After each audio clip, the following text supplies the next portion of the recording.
صباح الخير. اخباركم ايه؟ هعمل معاكم النهارده ايس كريم زبدة اللوتس دايت. هنشوف المقادير مع بعض. هنا عندي نص كوباية كريم شانتيه دايت خالي السكر، وعندي نص كوباية مية متلجة، وعندي هنا سكر دايت نص كوباية. احط السكر على الكريم شانتيه، احط المية وهضرب.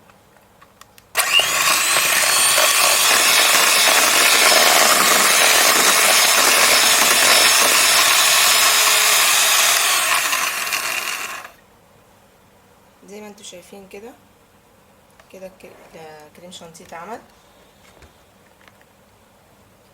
هحط فانيليا شعرة صغيرة خالص، عشان هو اصلا زبدة اللوتس هيبقى فيها فانيليا.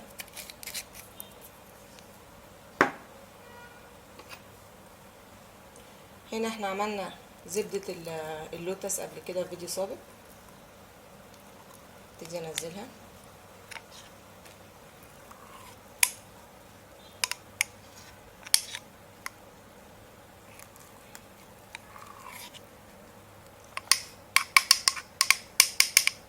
كده حطينا الزبدة، وهنا عندي نص كوباية لبن الدسم وبعد كده انزلها.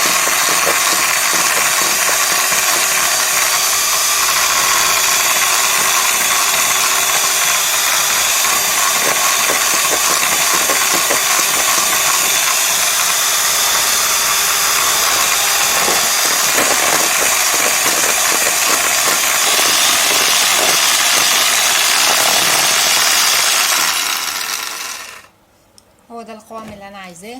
هبتدي بقى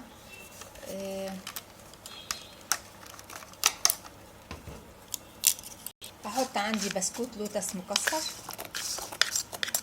وهقلبه، وهبتدي اعبيه في علب تكون مغلقة علشان ما يعملش تلج من جوه، واحطه في التلاجة ليلة كاملة.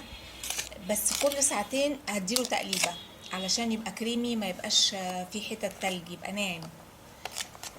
هنحطه في العلب وهنحطه في التلاجة ونبقى نشوفه بعد ما يخلص.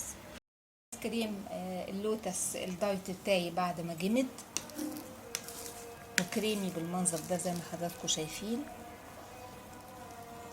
هبتدي بقى احط في الكاسات بتاعتي او في البسكوتة حسب ما انا عايزة.